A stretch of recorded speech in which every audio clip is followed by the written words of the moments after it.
नमस्कार, डेली 24 भारत देख रहे हैं आप। आपके साथ मैं हूं स्वीटी दीक्षित।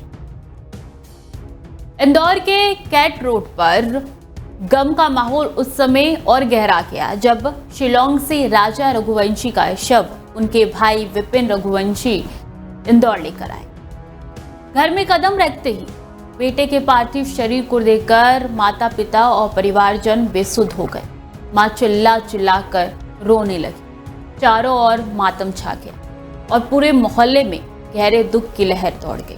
राजा रघुवंशी का अंतिम संस्कार हिंदू रीति रिवाजों के अनुसार किया गया। राजा रघुवंशी के अंतिम विदाई में सैकड़ों लोग शामिल हुए, जिसमें रिश्तेदार, मित्र, पड़ोसी और परिचित सभी के आंखें नम थी। मुखाग्नि उनके बड़े भाई विपिन रघुवंशी ने दी।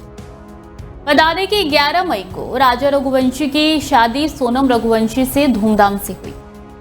नई जिंदगी की शुरुआत के लिए राजा 20 मई को अपनी पत्नी सोनम के साथ हनीमून के लिए शिलांग रवाना हुए थे, लेकिन ये खुशी कुछ ही दिनों में त्रासदी में बदल गई।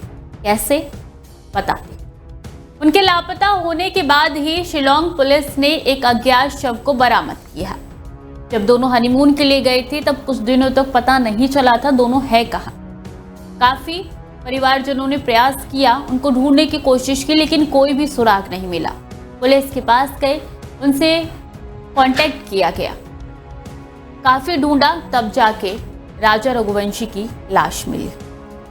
बता दें, उनकी पहचान राजा रघुवंशी के रूप में हुई। मेडिकल रिपोर्ट में राजा की हत्या की पुष्टि की गई। कुल्हाड़ी से मार के हत्या की गई, ये भी बात सामने आई। पोस्टमार्टम रिपोर्ट में अब हत्या की बात सामने आ रही है। पेड़ काटने के हथियार से राजा पर वार किया गया, यानी कि कुल्हाड़ी से। पहले खासी हिल्स के एसपी विवेक सिंह ने इसकी पुष्टि की। पुलिस ने हत्या में इस्तेमाल हथियार भी जब्त कर लिए हैं। पुलिस का कहना है कि जल्द ही हत्या के मामले का खुलासा किया जाएगा। इस पूरे मामले की जांच अब एसआईटी से कराई जाएगी, उसका गठन हो गया है। इस घटना का सबसे बड़ा और रहस्यमय पहलू ये है कि राजा रघुवंशी की पत्नी सोनम अब तक लापता है, कोई पता ही नहीं चला है। शिलांग पुलिस को अभी तक उनके बारे में कोई ठोस जानकारी ही नहीं है।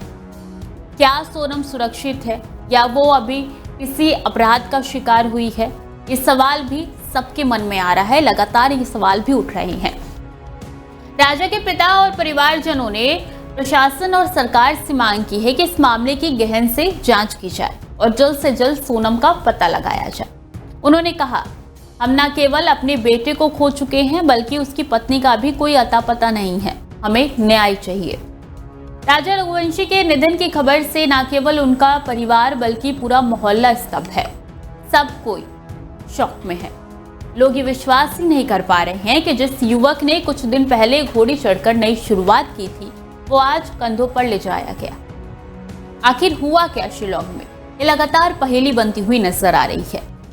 ये घटना एक खुशहाल जीवन की असमय समाप्ति और उससे जुड़े अनसुलझे रहस्यों की गूंज छोड़ गई है। शिलांग पुलिस इस मामले की जांच में जुटी है और उम्मीद की जा रही है कि जल्द से जल्द इस दुखद घटना की सच्चाई सबके सामने आ गई। अब इस पूरे मामले में नया मोड़ आ गया है। राजा के घर पर एक बड़ा पोस्टर लगाया गया है। इसमें पति और पत्नी की बकायदा फोटो भी है। इस पोस्टर के जरिए राजा के लिए इंसाफ की मांग की गई है। पोस्टर में लिखा है कि केंद्र सरकार और राज्य सरकार से राजा की आत्मा पुकार कर कह रही है कि मैं मरा नहीं हूं, मुझे मारा गया है। सीबीआई से जांच कराई जाए। अब देखना होगा कि शिलांग पुलिस क्या कुछ तहकीकात कर रही है और कितनी जल्दी सोनम का पता लगाया जाता है, क्योंकि लगातार परिवारजन ये सवाल पूछ रहे हैं कि सोनम कहाँ है। क्यों ये पहेली लगातार उलझती हुई नजर आ रही है। खबरें लगातार जारी हैं। देखते रहिए डेली 24 भारत।